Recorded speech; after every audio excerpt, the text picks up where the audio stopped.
أعوذ بالله من الشيطان الرجيم.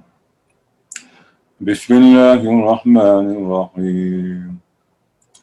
وقال نسوة في المدينة امرأة العزيز تراود فتاها عن نفسه قد شغفها حبا إنا لنراها في ضلال مبين. فلما سمعت بمكرهن أرسلت إليهن وأعتدت لهن متكئا وآتت كل واحدة منهن سكينا وقالت اخرج عليهن فلما رأينه أكبرنه وقطعن أيديهن وقلن حاش لله ما هذا بشرا إن هذا إلا ملك كريم.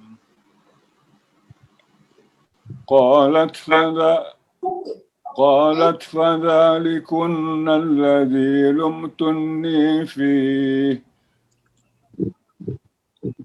ولقد راودته عن نفسه فاستعصم ولئن لم يفعل ما آمره ليسجنن وليكون من الصاغرين.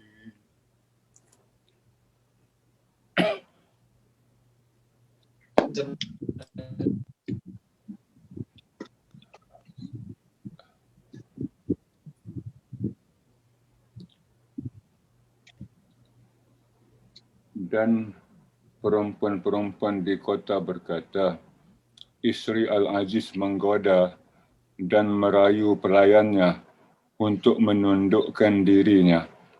Pelayannya benar-benar membuatnya mabuk cinta. Kami pasti memandang dia dalam kesesatan yang nyata. Maka apabila isteri Aziz mendengar cercaan mereka, diundangnya lah wanita-wanita itu dan disediakan tempat duduk bagi mereka dan diberi kepada tiap orang dari mereka pisau. Dan kemudian dia berkata mengarah Yusuf, keluarlah, tampakkan dirimu kepada mereka. Ketika wanita-wanita itu melihatnya, mereka terpesona dengan keelokan rupanya dan mereka tanpa sadar melukai tangan mereka dan seraya berkata, Maha sempurna Allah, ini bukanlah manusia, ini benar-benar malaikat yang mulia.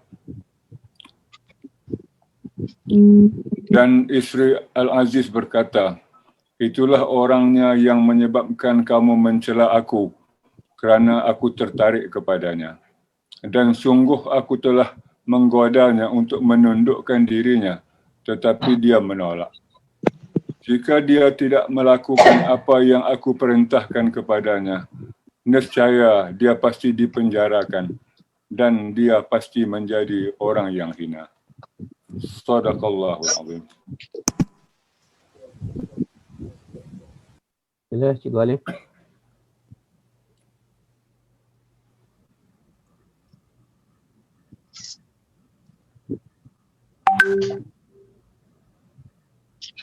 Bismillahirrahmanirrahim. Kalau kita masih ingat lagi dalam ayat-ayat yang terdahulu, dikisahkan bagaimana isteri Al-Aziz cuba menggoda Yusuf dan akhirnya seperti yang dikisahkan,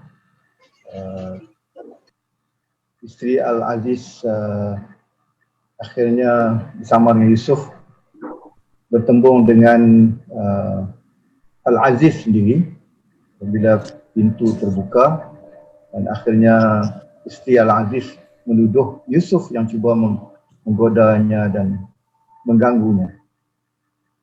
Bagaimanapun hasil daripada suatu penghakiman dalaman, terbukti bahawa yang melakukan kesalahan itu bukan Yusuf tetapi isteri Al-Aziz. Namun Al-Aziz tidak mengambil apa-apa tindakan, sekadar mengingatkan isterinya bahawa isterinya itulah yang melakukan kesalahan. Jadi itu peristiwa yang lalu, dan sambungan daripada peristiwa itu ayat 30, 31, 32, 33, 34 dan 35. Jadi malam ni kita hanya melihat 3 saja daripada ayat-ayat selepas peristiwa godaan yang dilakukan oleh isteri Al-Aziz. Jadi ayat 30 menerangkan bahawa peristiwa yang telah terjadi atau kita boleh sebut skandal itu akhirnya diketahui dan menjadi bahan bualan di kalangan niswatun fil Madinah, the city women. Jadi mereka ini bercakap-cakap, berbual tentang kisah isteri Al-Aziz yang cuba menggoda pelayannya itu, menggoda Yusuf. Jadi artinya sangkaan mereka bahawa apa yang berlaku itu dapat dibendung dari diketahui, ternyata tidak dapat tidak dapat dilakukan seperti yang mereka rancang. Akhirnya menyelinap juga keluar kisah tersebut, dan akhirnya menjadi bualan wanita-wanita elit, kelompok wanita ini disebut sebagai niswatun fil Madinah. Dan mereka menyebut bahawa apa yang berlaku itu tak seharusnya terjadi. Inna lanaraha fi dhalalim mubin. Kami memandang isteri Al-Aziz itu dalam kesesatan yang nyata. Dhalal, kesesatan, al-mubin, nyata.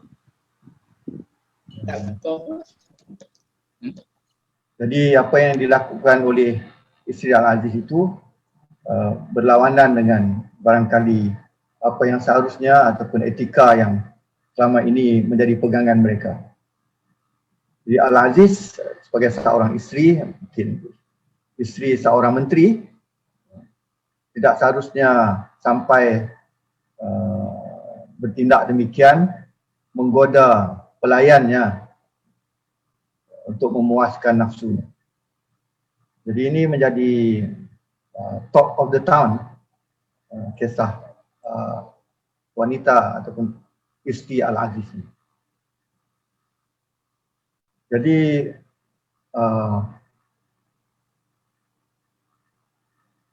mungkin saja seperti yang diketahui umum dalam kalangan wanita-wanita elit ini, sama ada masa tersebut ataupun masa kini, sekarang ini pun dalam masyarakat kita atau dalam mana-mana strata masyarakat, wanita-wanita elit ini saling mencemburui dan terdapat persaingan yang berlaku di belakang tabir bagi mendapat posisi tertinggi dalam hierarki kepegawaian ataupun pentadbiran kerajaan. Jadi datin-datin ini memang di belakang tabir memang saling mencemburui dan ada persaingan yang terjadi. Jadi barangkali apa yang dianggap skandal ini yang melibatkan isteri Al-Aziz dan juga Yusuf menjadi alat ataupun sesuatu yang dapat digunakan dalam persaingan tersebut bagi menjatuhkan Al-Aziz dan memberi kesempatan untuk naik. Jadi ini hal-hal yang budaya yang memang menjadi budaya yang berlaku dalam pelbagai masyarakat.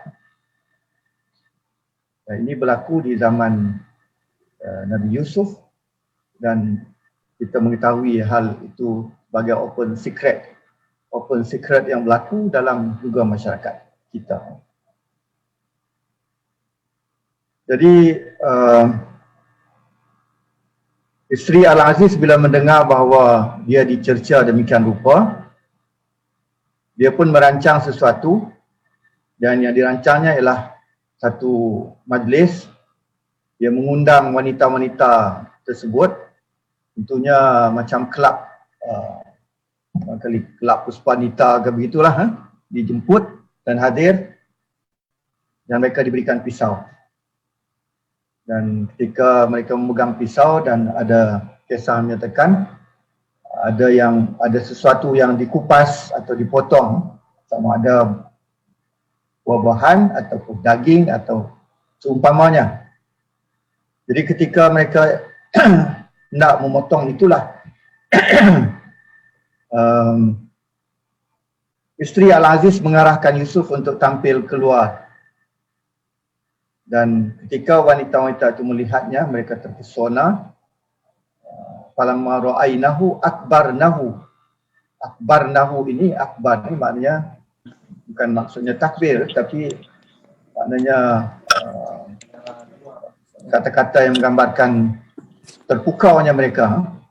Wa qatta'na, dan mereka itu memotong tangan mereka. Wa qatta'na aydiyahunna wa qulna, dan mereka berkata hasya lillah. Jadi terjemahkan di sini sebagai maha sempurna Allah. Ma hadza basharan, ini bukan manusia, in hadza illa malakun karim, ini benar-benar malaikat yang mulia.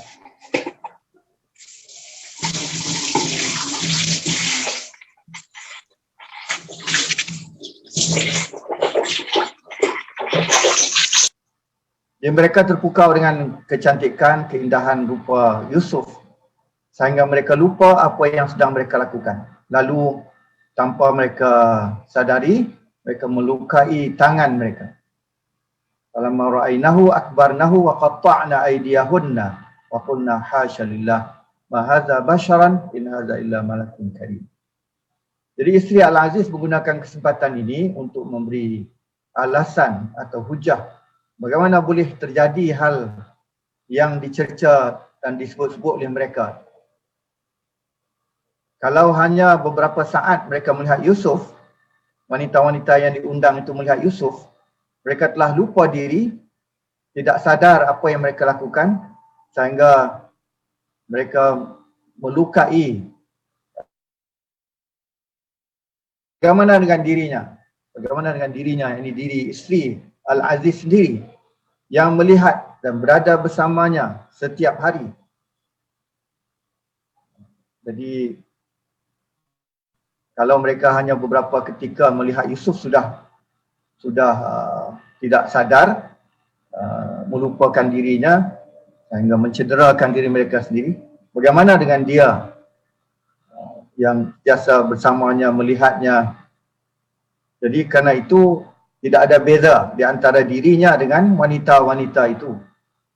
Jadi yang kamu cerca dan berburuk-burukkan diriku itu sama saja. Kalau kamu berada di tempat yang sama, kamu akan juga melakukan hal yang demikian. Jadi ini usaha isteri Al-Aziz untuk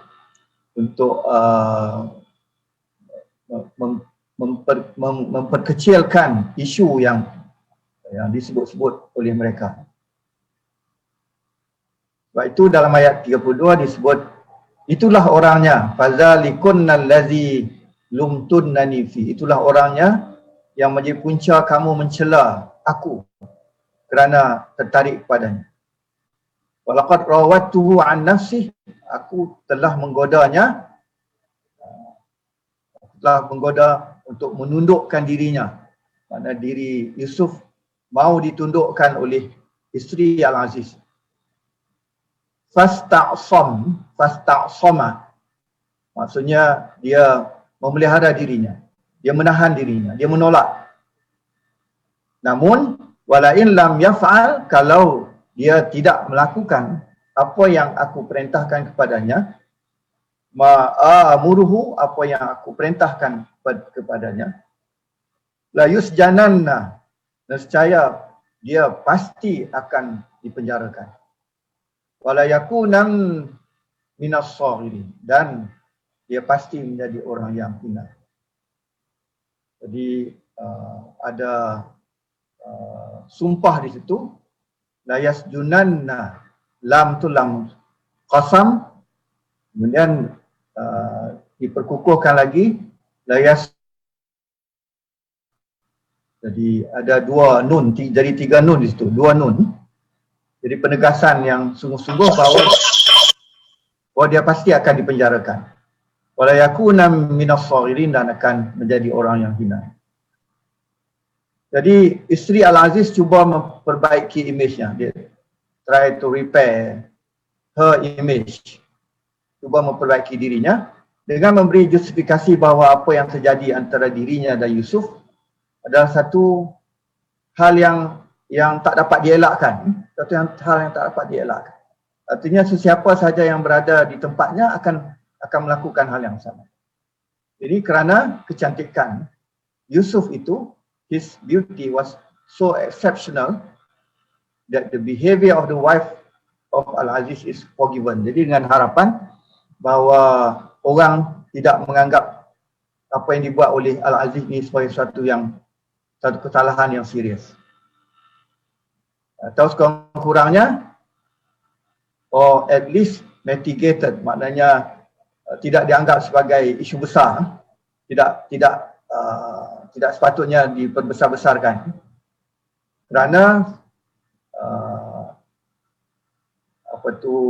kecantikan Yusuf yang disebut exceptional, yang memang luar biasa, because of unavoidably uncontrollable love and patience. Jadi maknanya sesiapa saja tak akan dapat mengawal dirinya bila berhadapan dengan orang seperti Yusuf ini. Dia ingin menegaskan bahawa perkara yang sama akan berlaku, boleh berlaku kepada wanita-wanita lain atau wanita-wanita yang diundang itu, sekiranya mereka berada dalam situasi yang sama seperti yang dihadapi. Maka kerana itu harapannya isteri Al-Aziz mengharapkan supaya tidak jadi suatu isu besar dan dia tidak patut diburuk-burukkan atau dicerca lagi. Itulah yang dapat kita faham daripada ayat-ayat ini. Jadi isteri Al-Aziz mengakui bahawa Yusuf telah mengawal dirinya, mampu kontrol dirinya, menolak godaannya. Namun tindakan Yusuf menolak kehendak seseorang yang berkedudukan, yang juga adalah majikannya, adalah mencabar wibawanya, otoritinya, kedudukannya. Bahkan satu yang boleh dianggap menghinanya. Image sebagai isteri Al-Aziz akan menjadi lebih buruk dan memalukan kalau hal ini diketahui oleh orang ramai. Jadi perbuatan Yusuf menolak itu sesuatu yang tidak boleh diterima. Tindakan menolak kehendak orang atasan yang mempunyai kedudukan seperti isteri Al-Aziz mempunyai akibatnya, risikonya. Risikonya seperti yang disebut, isteri Al-Aziz menegaskan bahawa dia tidak akan bertolak ansur lagi.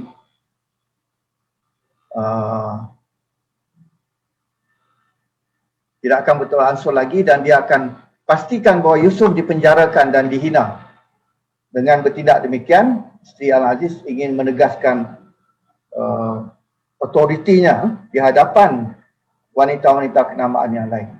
Dia seolah-olah memberi warning juga kepada wanita-wanita yang lain untuk tidak bertindak melampaui batas, atau untuk menghentikan cercaan mereka dan cakap-cakap mereka tentang dirinya. Dengan peristiwa wanita-wanita yang terluka jarinya ini, isu mabuk cinta atau rasa gairah kepada Yusuf bukan lagi eksklusif khusus pada isteri Al-Aziz. Skandal ini menjadi skandal yang melibatkan semua wanita-wanita yang hadir. Sekiranya apa yang berlaku dalam majlis ini diketahui umum, kedudukan semua mereka di mata masyarakat akan terjejas.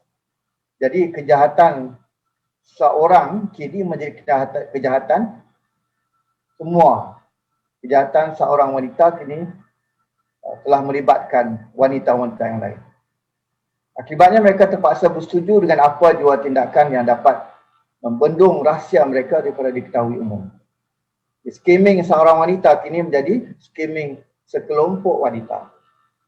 Sebelum ini ada ayat yang berbunyi, inna kaidakunna azim. Sungguh tipu daya kamu memang hebat. Jadi ini yang dirancang oleh isteri Al-Aziz untuk memperbaiki imejnya dan mengongsi kalau ini suatu hal yang memalukan, maka hal yang memalukan ini juga turut menjadi turut dikongsi oleh wanita-wanita yang lain. Yusuf dipenjarakan walaupun mereka mengetahui dia tidak bersalah. Ini dibuat demi memastikan bahawa kedudukan dan jawatan mereka tidak tercabar. Mereka sanggup menganiaya dan mengorban hidup seseorang demi status quo, kemewahan dan keselesaan. Sebab kita ketahui bahawa selepas ini Yusuf dipenjarakan, memang dimasukkan, disumbat ke penjara. Walaupun mereka mengetahui Yusuf tidak bersalah. Episod ini membantu kita memahami latar budaya hidup wanita-wanita elit dalam hierarki pentadbiran negara pada waktu itu ataupun mungkin pada masa-masa yang lain, pada zaman-zaman yang lain. Para isteri, menteri-menteri dan pegawai tinggi turut memainkan peranan mereka di belakang suami-suami mereka. Dan apa yang mereka lakukan dilakukan oleh mereka mempunyai impak ke atas pentadbiran kementerian dan negara. Sama ada hal-hal yang membawa kebaikan atau sebaliknya keburukan. Itulah 3 ayat yang kita sambung sebagai sambungan yang lepas, memberi gambaran tentang budaya, cara hidup, cara berfikir dan bagaimana wanita-wanita atasan ini melihat sesuatu dan bagaimana mereka merancang untuk kepentingan diri mereka sendiri. Jadi sedikit kesempatan pada malam ini untuk kita memahami beberapa istilah yang dipakai, gelaran-gelaran yang dipakai. Jadi Dr. Ridwan pada minggu yang lalu menyebut bahawa Firaun itu bukanlah istilah yang terpakai di sepanjang zaman pemerintahan Mesir. Dan seperti yang disebut oleh Dr. Ridwan, bahawa pemerintah semasa Yusuf ialah digelar Malik. Jadi kita ringkas melihat Al-Aziz disebut sama kedudukannya dengan wazir dan wazirul wuzara ataupun Perdana Menteri, atau barangkali boleh kita sebut sebagai Menteri Kanan. Segala urusan penting berada di bawah wazir al-wuzara. Ada yang menyebut bahawa Al-Aziz adalah the second most powerful man in Egypt. Dan nama yang disebut di Bible adalah Potiphar ataupun Potafir dalam bahasa Arab. Jadi Al-Aziz bukanlah pemerintah tertinggi Mesir. Pemerintah tertinggi Mesir, Malik, dipanggil Malik. Gelaran Malik dipakai semasa pemerintahan awal Mesir. Jadi kalau di sebelah kanan itu pembahagian pemerintahan Mesir, kurang-kurangnya ada pembahagian dibuat sebagai 5 pembahagian pemerintahan. Old Kingdom, First Intermediate, Middle, Second Intermediate dan New Kingdom. Jadi Nabi Yusuf ini berada di Middle Kingdom ataupun sebahagian daripada Second Intermediate. Pada masa itu pemerintah digelar sebagai Malik. Jadi dikatakan bahawa Nabi Yusuf ni hidup 1898 hingga 1806 sebelum Masihi. Jadi dia berada di Middle Kingdom atau Second Intermediate. Penggunaan Firaun sebagai gelaran Pemerintah Mesir hanya bermula dengan New Kingdom.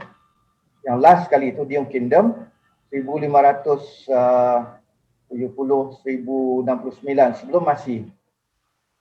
Penggunaan Firaun bermula dengan New Kingdom. Itu semasa itulah zaman Nabi Musa. Perkataan Firaun asalnya dimaksudkan sebagai the Great House atau the Royal Palace. Nabi Yusuf hidup antara berada di Middle Kingdom dan second intermediate, jauh lebih awal daripada Nabi Musa, dan gelaran pada masa itu ialah Malik. Jadi Nabi Musa ini berada di bawah pemerintahan New Kingdom, dan waktu itu barulah kalimat Firaun, gelaran Firaun itu dipakai. Jadi jelas bahawa masa Nabi Yusuf tidak digunakan sama sekali gelaran Firaun. Al-Quran juga menjelaskan bagaimana Musa mengingatkan kaumnya dan rakyat Mesir bahawa sebelumnya telah diutus Yusuf. Laqad ja'akum Yusuf, di kata-kata Musa, telah datang Yusuf sebelum kamu, min qablu. Jadi Yusuf itu jauh lebih awal lagi. Namun Bible tetap menggunakan perkataan Pharaoh. Walaupun di zaman-zaman yang awal termasuk di zaman Yusuf. Itu Bible. Al-Quran tidak sama sekali. Hanya menggunakan perkataan Malik. Tetapi Bible, walaupun di zaman Ibrahim, di zaman Yusuf, dia menggunakan perkataan Pharaoh.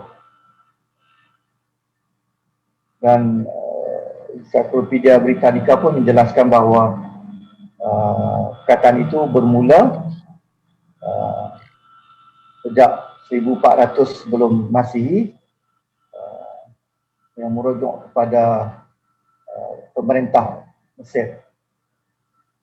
Jadi Al-Quran ini mengesahkan ketepatan Al-Quran, dan Quran bukan ciplakan daripada Bible. Bible menggunakan perkataan Firaun, tapi Al-Quran sama sekali tidak menggunakan perkataan itu semasa pemerintahan semasa Yusuf AS. Yusuf disebut berada di Mesir selama masa pemerintahan Malik Sosostris, berkhidmat juga dan seperti yang tertulis, dan tinggal di Mesir selama 71 tahun, meninggal 1805 sebelum Masih, masa pemerintahan Amenemhet. Jadi ini sedikit tentang istilah Al-Aziz, istilah Malik, istilah Firaun. Bahkan dalam ayat 88 surah Yusuf, kita akan temui bagaimana Yusuf juga dipanggil Ya Ayyuhal Aziz. Jadi pada waktu itu dia sudah mendapat kedudukan Al-Aziz. Jadi sekian, wassalamualaikum warahmatullahi wabarakatuh.